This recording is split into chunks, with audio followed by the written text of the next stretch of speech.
स्वागत है आपका। मैं हूं आपके साथ ऋतु ज्ञानवानी और केरलम के वायनाड में भारी बारिश के बीच यहां पर बताया जा रहा है कि कल्लाडी सुरंग निर्माण स्थल पर बड़ा हादसा हुआ है।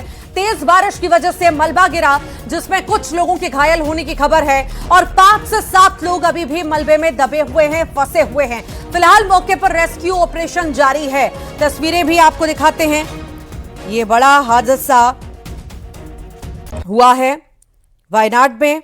भूस्खलन के बाद श्रमिक फंस गए हैं और भारी बारिश से लैंडस्लाइड और मलबे में कई लोगों के दबे होने की जानकारी। बारिश आफत बनकर बरस रही है और सिर्फ वायनाड में ही नहीं, देश के अलग अलग हिस्सों में लगातार ऐसी स्थितियां बन रही हैं। ऐसी तस्वीरें वहां से सामने आ रही हैं जब लैंडस्लाइड हो रही है। चाहे हम महाराष्ट्र की बात करें, चाहे वायनाड की बात करें, चाहे और जगह की बात करें, तेज बारिश कहीं ना कहीं आफत बनकर आई है। राहत तो लाई है पर आफत भी लाई है साथ, और कई लोग इससे प्रभावित होते हुए नजर आ रहे हैं। कई लोगों की जान पर बनाई है ये तस्वीर। वायनाड केरल से आप देख रहे हैं एक्सक्लूसिव तस्वीरें। यहां पर कुदरत का कहर साफ तौर से देखा जा रहा है और जो लोग वहां पर मौजूद थे इसका शिकार हुए। कई लोगों की अभी भी दबे होने की, फंसे होने की जानकारी है और कई लोगों को सुरक्षित निकाल लिया गया है। घायल भी हैं कई सारे लोग। तो वायनाड में भारी बारिश के बाद लैंडस्लाइड, कई लोग घायल हो गए हैं और मलबे में कई सारे लोगों के दबे होने की भी जानकारी सामने आ रही है।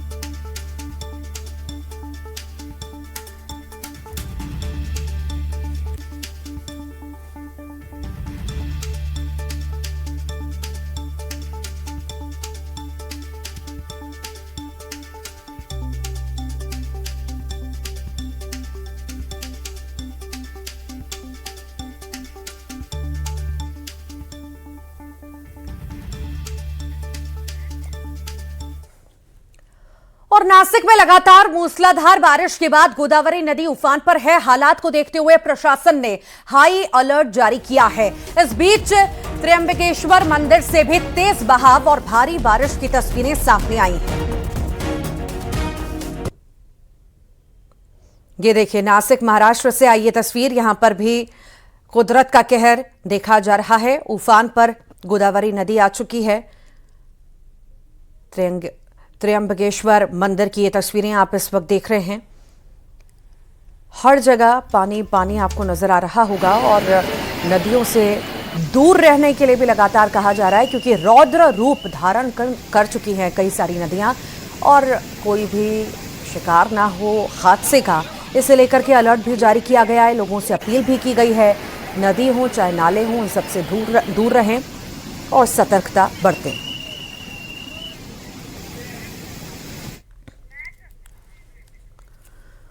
और इसी बीच बड़ी खबर है, राम मंदिर चढ़ावा चोरी पर सुपर एक्सक्लूसिव ये खबर। न्यूज 18 के पास एसआईटी रिपोर्ट की कॉपी मौजूद है। चढ़ावा गिनती के शुरुआती चरण में ही गंभीर खामियां थी। यहां पर हुंडीवार गिनती की बजाय हुंडियों को मिला दिया जाता था। अलग अलग हुंडियों का रिकॉर्ड दर्ज नहीं किया जा रहा था। कैश ले जाने वाली गाड़ियों की ट्रैकिंग की व्यवस्था नहीं थी। कैश बक्सों की नंबरिंग भी नहीं की जाती थी। कैश के अलावा सोने चांदी के चढ़ावे की गिनती में भी खामियां थी और हुंडियों की चाबियां टिन्नू यादव के पास रहती थी। टिन्नू यादव बिना किसी आदेश के चाबियां रख रहा था।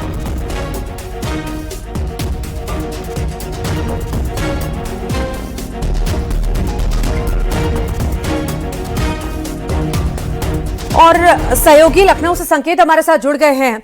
संकेत, ये बड़ा खुलासा है कहीं ना कहीं कि इतनी सारी लापरवाहियां बढ़ती जा रही थी। चढ़ावा गिनती के शुरुआती चरण में ये जो खामियां सामने आई हैं, अब क्या लगता है परत दर परत जो खुल रही है और चीजें सामने आ रही हैं, यहां पर अब कुछ बड़ा होने वाला है?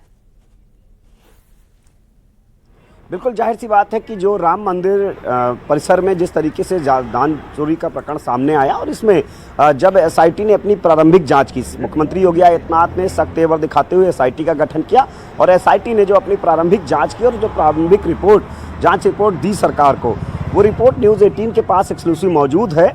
और उस रिपोर्ट में जिस बात का जिक्र है, 9 पेज की रिपोर्ट है, इसमें सीधे ऊपरी लाइन में ही है कि गंभीर लापरवाही सामने आई है और जो दान की बहुमूल्य, चाहे वो नकदी हो या फिर जो अन्य बहुमूल्य वस्तुएं, उनके ट्रैकिंग की, उनकी गिनती की कोई बेहतर व्यवस्था नहीं थी।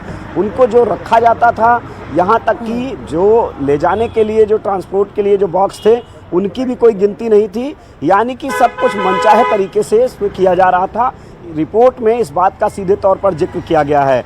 और जो चाबियां हैं टिन्नू यादव जैसे लोगों के पास में रहती थी, जाहिर सी बात है इस पूरे प्रकरण में, इस जांच रिपोर्ट की जो प्रारंभिक जांच रिपोर्ट है, इसमें ही बड़े स्तर पर जो जांच रिपोर्ट में खुलासा हुआ है कि खामियां मिली हैं राम मंदिर के अंदर। जो दान प्रकरण था, जो दान की नकदी थी और जो वस्तुएं थी बहुमूल्य, उनको रखरखाव और उनकी गिनती और उसके अलावा उनकी ट्रैकिंग की बेहतर व्यवस्था नहीं थी। यहाँ तक कि जो परिवहन के लिए जो बॉक्सेस थे, उनके लिए भी बेहतर व्यवस्था नहीं थी। सीसीटीवी सभी नहीं मिले, यानी कि सीसीटीवी भी डिलीट हैं। सीधे तौर पर मोजों में, कपड़ों में ले जाते हुए जिक्र है इस रिपोर्ट में सीधे तौर पर कि जो कर्मचारी हैं वो चोरी कर रहे हैं, मोजे में रख रहे हैं बहुमूल्य वस्तुएं, नकदी रख रहे हैं मोजे में और कपड़े में। जाहिर सी बात है कि ये रिपोर्ट वाकई चौंकाने वाली है और इस पूरे मामले में सरकार पूरी तरीके से गंभीर है। मुख्यमंत्री योगी आदित्यनाथ लगातार इस पर नज़र बनाए हुए हैं, इस पूरी जांच रिपोर्ट पर नज़र बनाए हुए हैं। और जो जांच अभी जारी है हालांकि एसआईटी की, वो जांच रिपोर्ट 15 जुलाई को सरकार को सौंपी जानी है। तो ऐसे में उस जो मेन जांच चल रही है, प्रारंभिक रिपोर्ट आने के बाद जांच जो अभी जारी है इस पूरे प्रकरण की, उसमें भी एक एक बिंदु की पड़ताल की जा रही है, एक एक चीज़ देखी जा रही है। किसी तरीके से लापरवाही, हीला हवाली, सबका ब्यौरा दर्ज किया जा रहा है। जाहिर सी बात है कार्रवाई बड़े स्तर पर होगी, कार्रवाई नज़ीर बनेगी, ऐसा मुख्यमंत्री योगी आदित्यनाथ भी मंचों से, सार्वजनिक मंच से कह चुके हैं।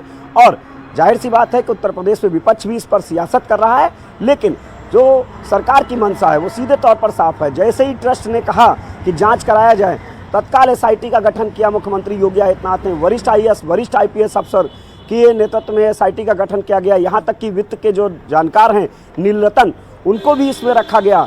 3 सदस्यीय एसआईटी की जो टीम है, उसमें प्रारंभिक रिपोर्ट में चौंकाने वाले खुलासे हुए हैं और लापरवाही, गंभीर अनियमितताएं सामने आई हैं। तमाम खामियां सामने आई हैं प्रारंभिक एसआईटी की जांच में ही, और इसका इस रिपोर्ट में सीधे तौर पर जिक्र है, जो हम दिखा रहे हैं। रिपोर्ट न्यूज़ 18 के पास एक्सक्लूसिव रिपोर्ट मौजूद है। अब भी जांच जारी है। प्रारंभिक रिपोर्ट के बाद एसआईटी सुरक्षा नियमों पर सवाल तो उठेंगे और भविष्य के कदमों पर भी सवाल यहां पर होंगे ही होंगे। आखिर क्या स्थिति होगी? फिलहाल के लिए बहुत शुक्रिया। और सीतापुर पहुंचे शंकराचार्य स्वामी अविमुक्तेश्वरानंद सरस्वती ने राम मंदिर मामले में कहा है, राम जन्मभूमि ट्रस्ट को लेकर जो विवाद चल रहा है उस पर साफ स्थिति आनी चाहिए। ट्रस्ट भंग करो, एफआईआर करो या ना करो, जो विवाद चल रहा है उस पर स्थिति साफ हो, राम मंदिर को लेकर वापस विश्वास बहाल हो सके।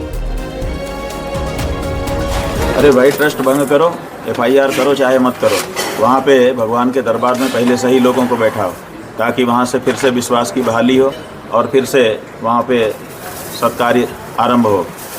उसके बाद आप दोषियों के लिए क्या करते हो आप देख लो, क्योंकि ज़्यादा हम नहीं उम्मीद कर सकते हैं। जिस सरकार के द्वारा ये कार्यवाही होनी है, उन्हीं सरकार के वो लोग हैं, इसलिए उनको क्या सज़ा देंगे, क्या सज़ा नहीं देंगे, कुछ पता नहीं है सरकार जी एकदम से ये। लेकिन कम से कम हमारे मंदिर का परिसर जो है वो तो पवित्र हो जाए, फिर से हमारे मन में शंका ना रहे।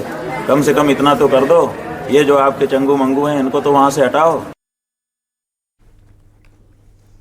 और केंद्रीय गृह मंत्री अमित शाह ने दिल्ली में पौधारोपण अभियान की शुरुआत की है। केंद्रीय गृह मंत्री अमित शाह ने पौधा लगाकर दिल्ली सरकार के पौधारोपण अभियान की शुरुआत की। उनके साथ केंद्रीय पर्यावरण मंत्री भूपेंद्र यादव, दिल्ली की मुख्यमंत्री रेखा गुप्ता, लोक निर्माण मंत्री प्रवेश भी मौजूद रहे। इस अभियान के तहत दिल्ली में 70 लाख पौधे लगाने का लक्ष्य रखा गया है।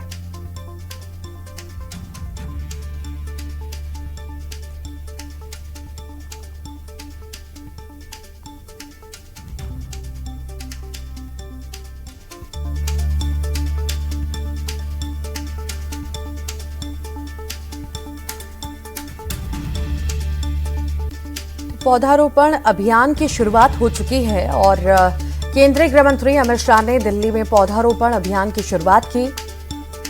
पौधा लगाकर दिल्ली सरकार के पौधारोपण अभियान की शुरुआत केंद्रीय गृह मंत्री ने की है। उनके साथ केंद्रीय पर्यावरण मंत्री भूपेंद्र यादव, दिल्ली की मुख्यमंत्री रेखा गुप्ता, लोक निर्माण मंत्री प्रवेश भी इस दौरान मौजूद रहे।